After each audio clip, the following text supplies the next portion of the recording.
Assalamualaikum warahmatullahi wabarakatuh. Saya Inaya Aulia Feodora dari kelas 11 IPA 1 ingin menjelaskan pembelajaran materi agama Islam yang berjudul Ekonomi Islam.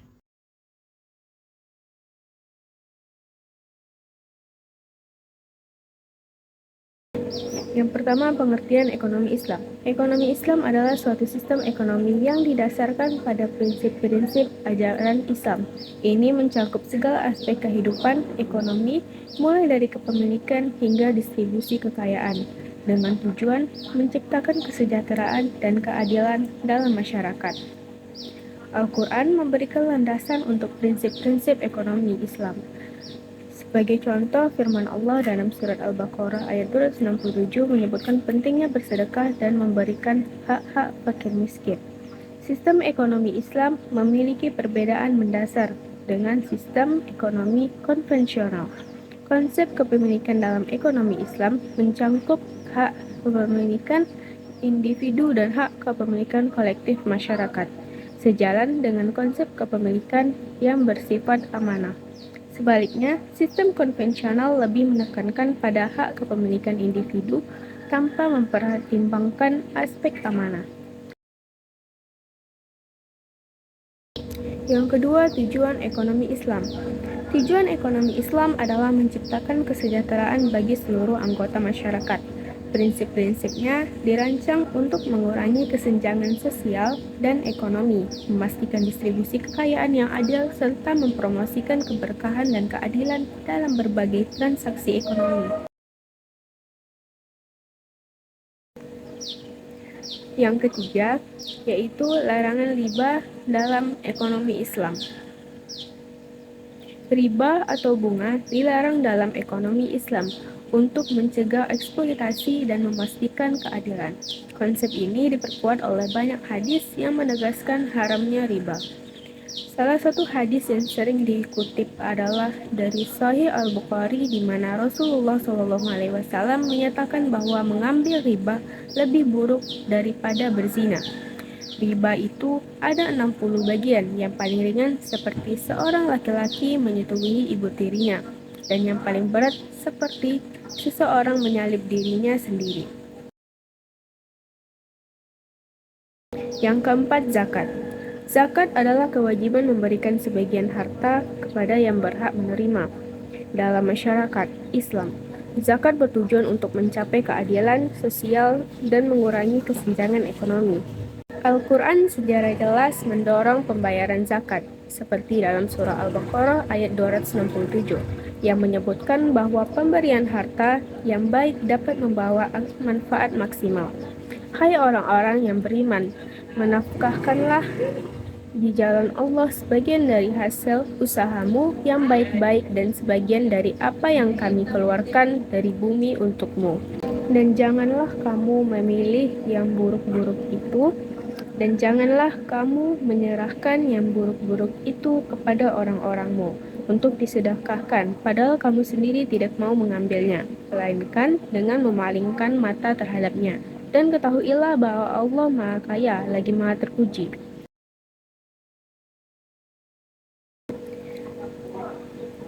Yang kelima, etika bisnis dalam Islam. Yang pertama, jujur dalam bisnis. Islam mendorong jujur dan transparan dalam segala bentuk transaksi bisnis. Yang kedua, keadilan dan kepedulian sosial. Bisnis dalam Islam harus dilakukan dengan keadilan, tanpa memandang suku, ras, atau agama. Prinsip ini sejalan dengan konsep ummah yang merangkul kebersamaan dan persamaan di hadapan hukum. Rasulullah SAW menekankan keadilan dan kepedulian sosial dalam berbisnis dalam hadisnya.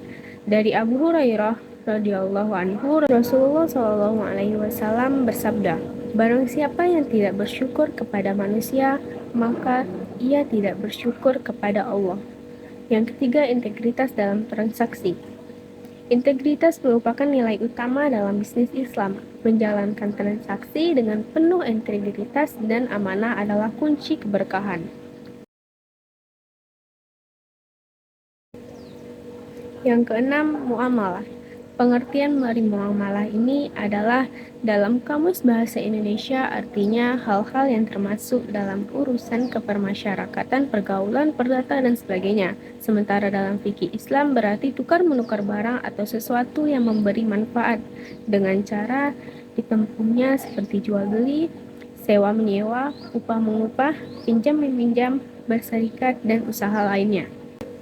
Dalam melakukan transaksi ekonomi seperti jual beli, sewa menyewa, utang piutang, dan pinjam meminjam, Islam melarang beberapa hal di antaranya seperti berikut.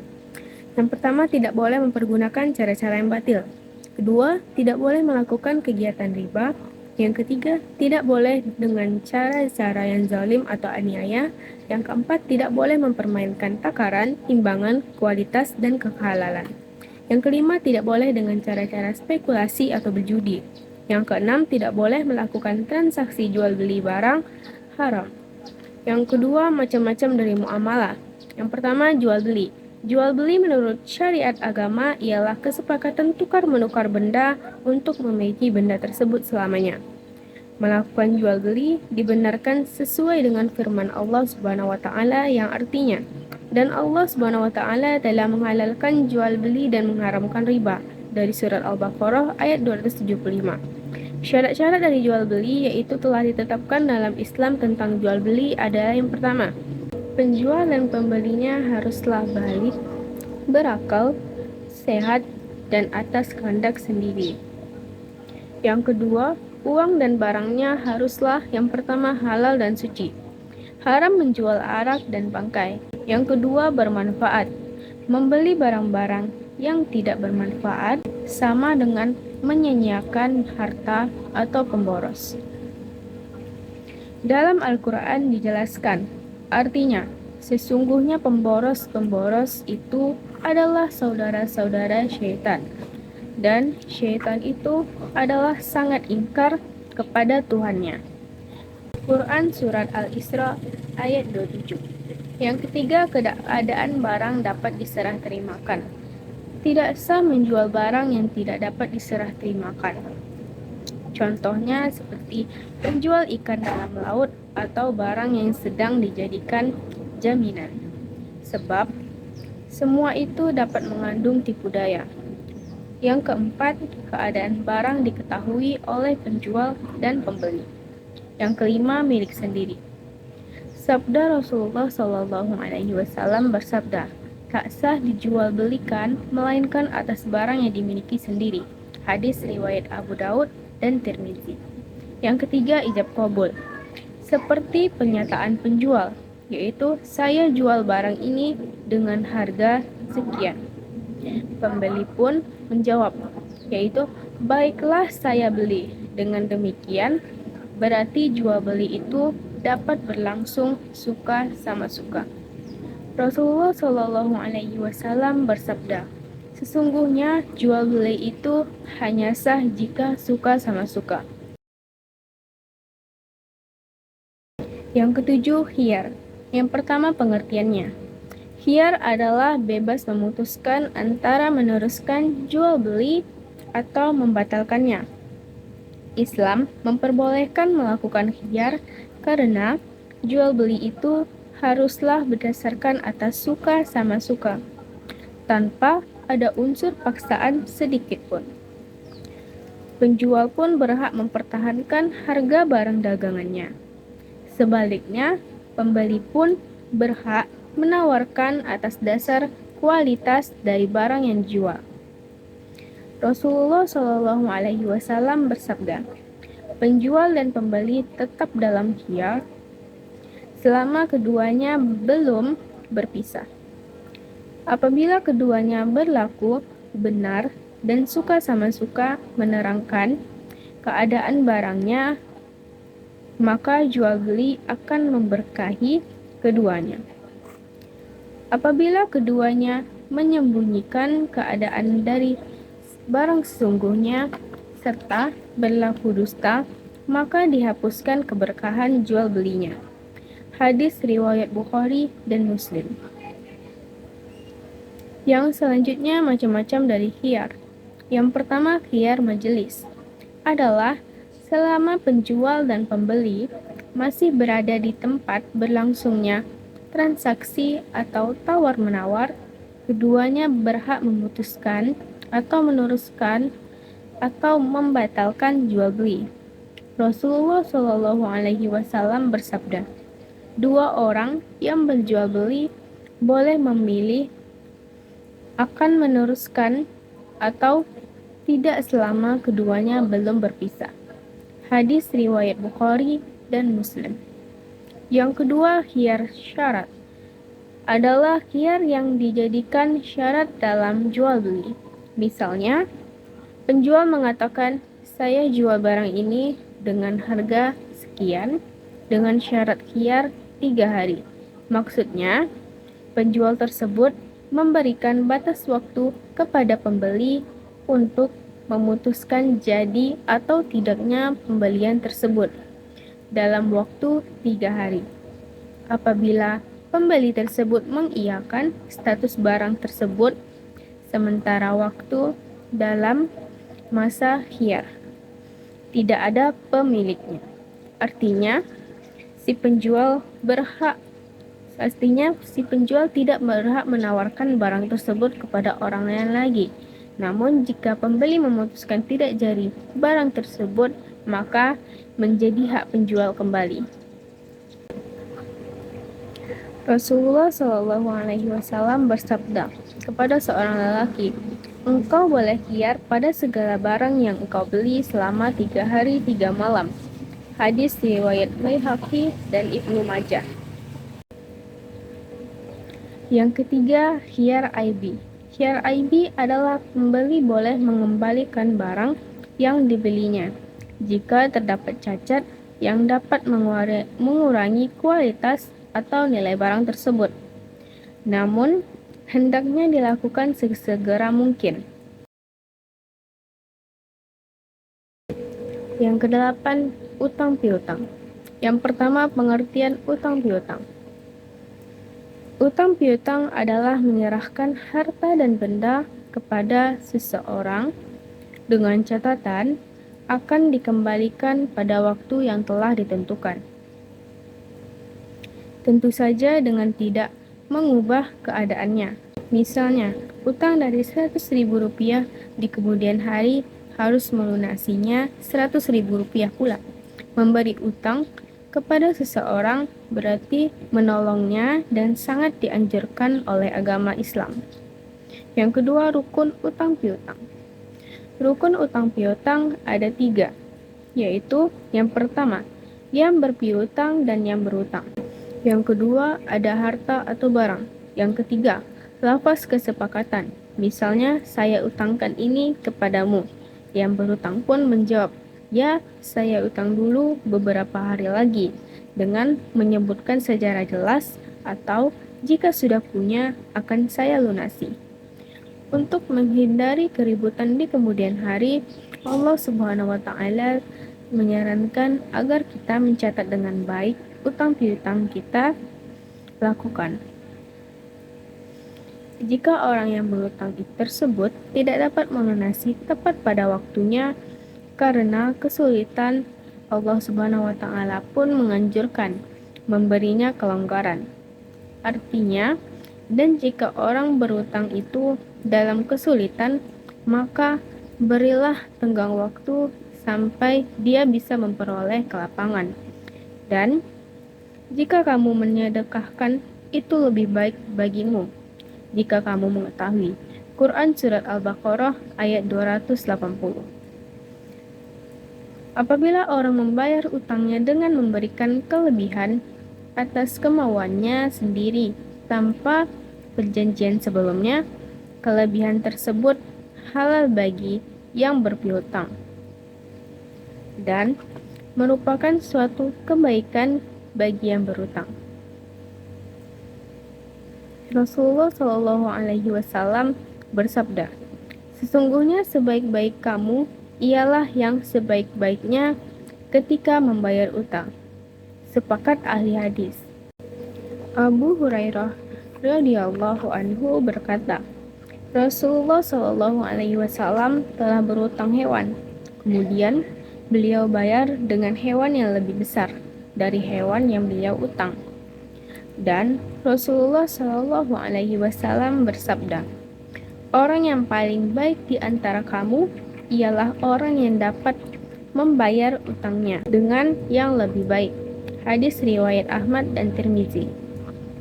Bila orang yang berpiutang meminta tambahan dalam pengembalian dari orang yang melunasi utang tersebut dan telah disepakati secara bersama sebelumnya, maka hukumnya tidak boleh.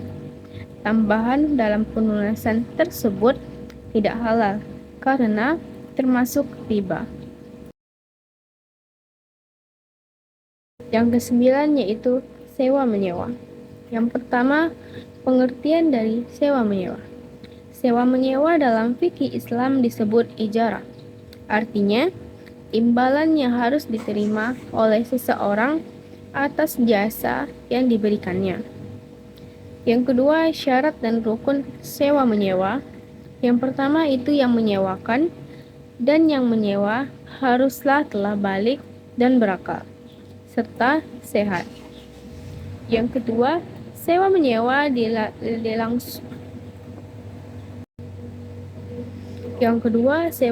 dilangsungkan atas kemauan masing-masing, bukan karena dipaksa.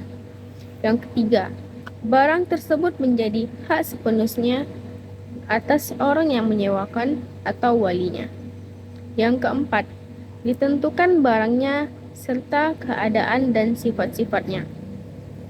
Yang kelima, manfaat yang akan diambil dari barang tersebut harusnya diketahui secara jelas oleh kedua belah pihak. Misalnya, yang akan menyewakan sebuah rumah, si penyewa ini harus menerangkan secara jelas kepada penyewa atau pihak yang menyewakan apakah rumah tersebut mau ditempati atau dijadikan gudang. Dengan demikian, si pemilik rumah akan mempertimbangkan boleh atau tidaknya untuk disewakan, sebab risiko kerusakan rumah antara dipakai sebagai tempat tinggal berbeda dengan risiko dipakai sebagai gudang. Dengan demikian pula jika barang yang disewakan itu mobil, harus dijelaskan dipergunakan untuk apa saja. Yang keenam, berapa lama memanfaatkan barang tersebut harus disebutkan secara jelas.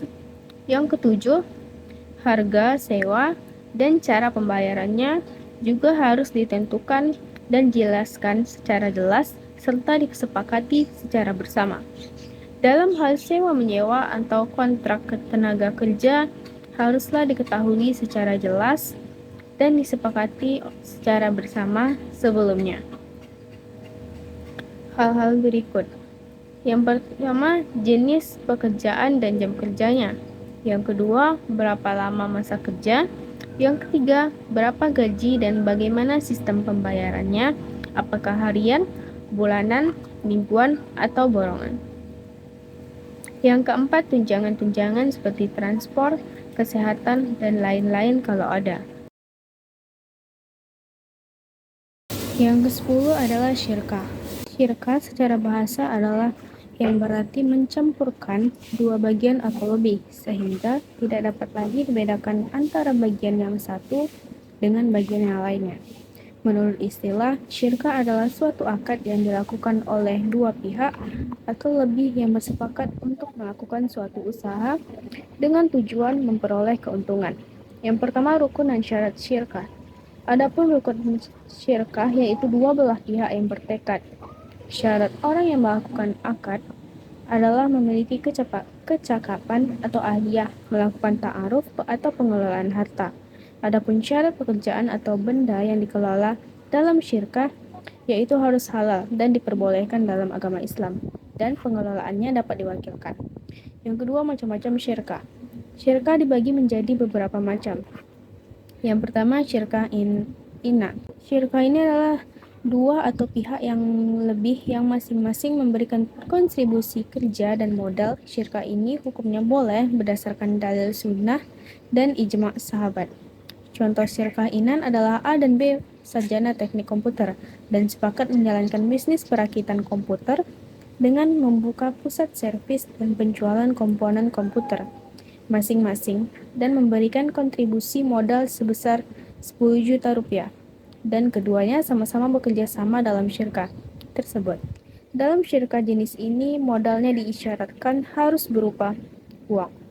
Sementara, barang seperti rumah atau mobil yang menjadi fasilitas tidak boleh dijadikan modal, kecuali jika barang tersebut dihitung nilainya pada saat akad.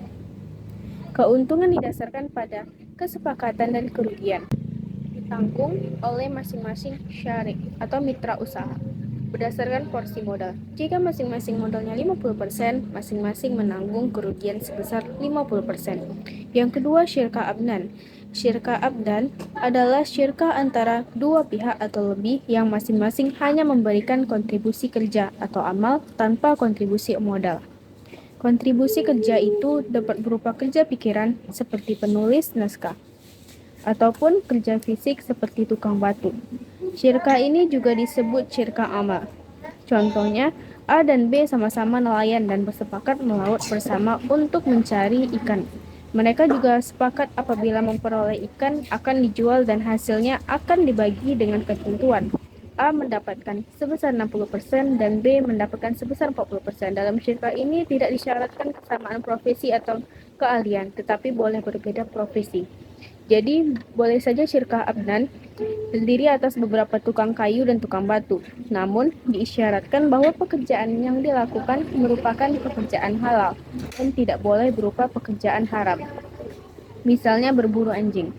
Keuntungan yang diperoleh dibagi berdasarkan kesepakatan. Porsinya boleh sama atau tidak. Sama di antara syarik atau mitra usaha.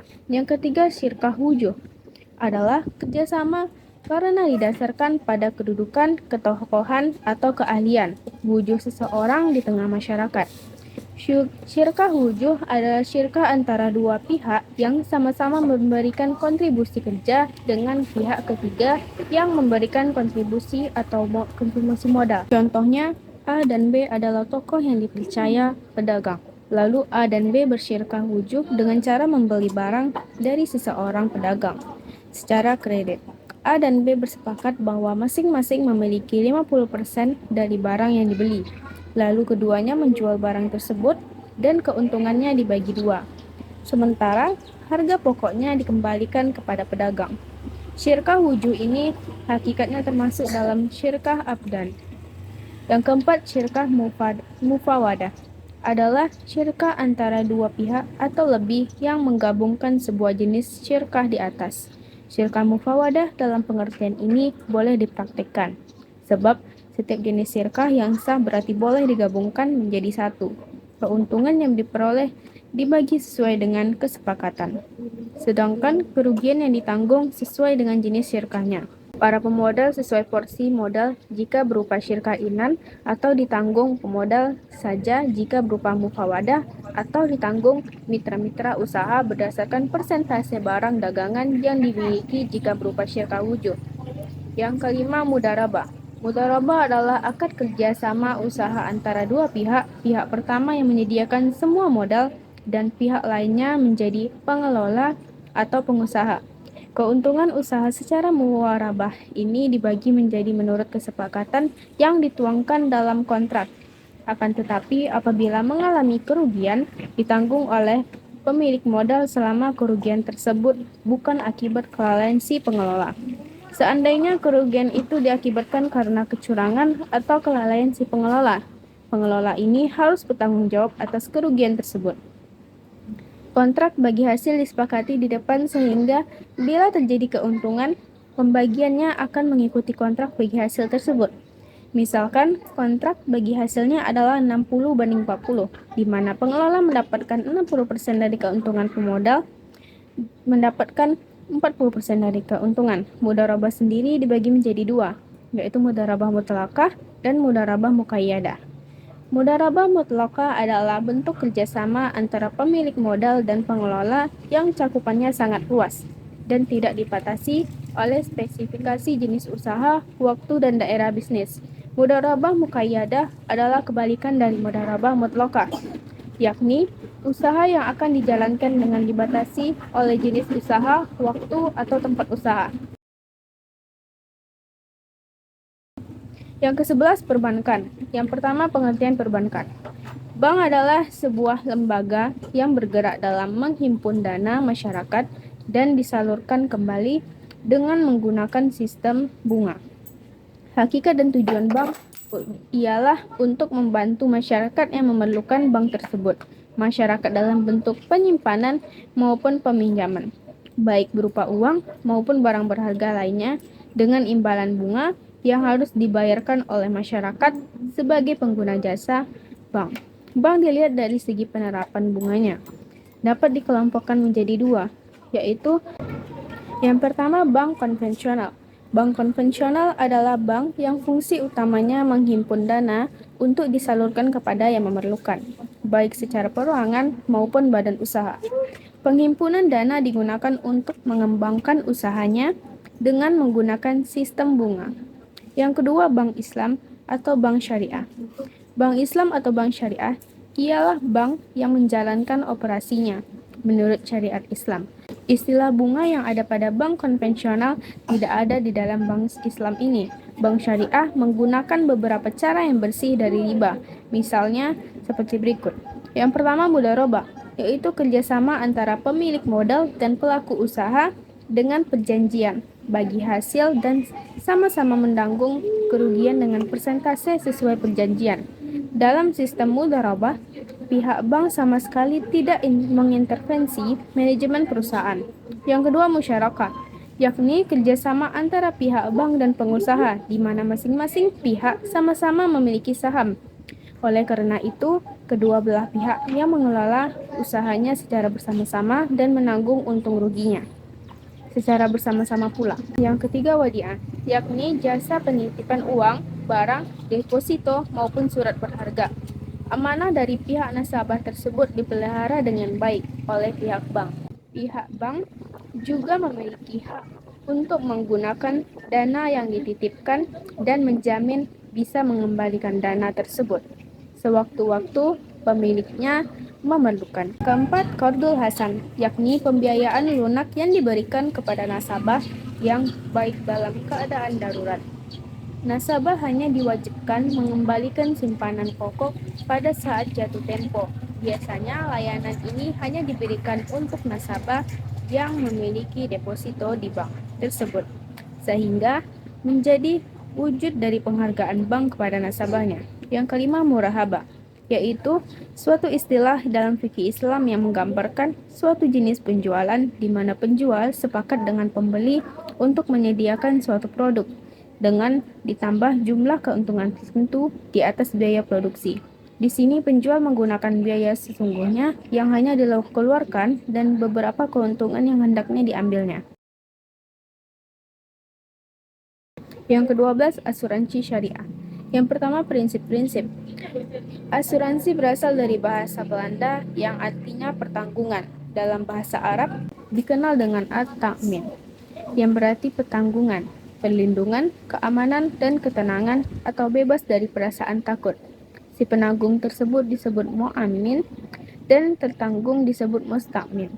Dalam Islam, asuransi merupakan bagian dari muamalah.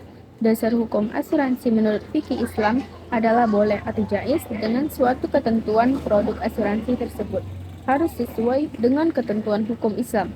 Pada umumnya, para ulama berpendapat asuransi yang berdasarkan syariah diperbolehkan dan asuransi konvensional adalah haram. Asuransi dalam ajaran Islam merupakan salah satu upaya seseorang muslim yang didasarkan nilai tauhid. Setiap manusia menyadari bahwa sesungguhnya setiap jiwa tidak memiliki daya apapun ketika menerima musibah dari Allah Subhanahu wa taala, baik berupa kematian, kecelakaan, bencana alam maupun takdir buruk yang lain. Untuk menghadapi berbagai musibah tersebut, ada beberapa cara untuk menghadapinya. Yang pertama, menanggungnya sendiri. Yang kedua, mengalihkan resiko ke pihak lain. Yang ketiga, mengelolanya bersama-sama.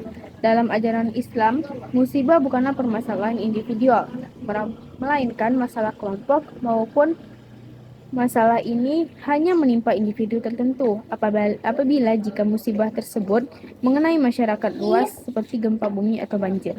Yang kedua, perbedaan asuransi syariah dan asuransi konvensional.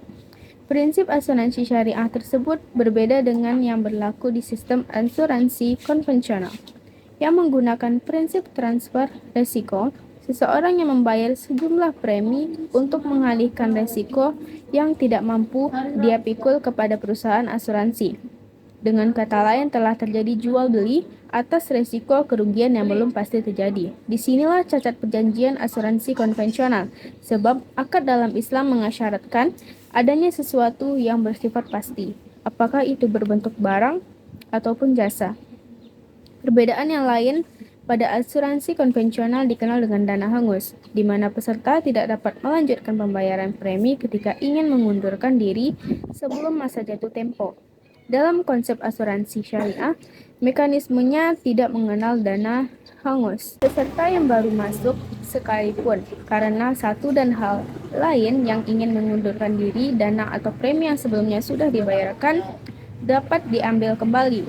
Apabila sebagian kecil dari dana atau preminya sudah diniatkan untuk dana tabaruk atau sumbangan, maka tidak dapat diambil lagi. Setidaknya ada manfaat yang bisa diambil oleh kaum muslimin dengan terlibat dalam asuransi syariah. Manfaat yang diambil diantaranya bisa menjadi alternatif perlindungan yang sesuai dengan hukum Islam. Produk ini juga bisa menjadi pilihan bagi pemeluk agama lain yang memandang konsep syariah lebih adil. Syariah merupakan sebuah prinsip yang bersifat universal sehingga semua pemeluk agama dapat menggunakannya. Maka kesimpulan dari materi ini adalah ekonomi Islam adalah sebuah sistem ilmu pengetahuan yang menyoroti masalah perekonomian, sama seperti konsep ekonomi konvensional lainnya. Hanya dalam sistem ekonomi Islam ini, nilai-nilai Islam menjadi landasan dan dasar dalam setiap aktivitasnya.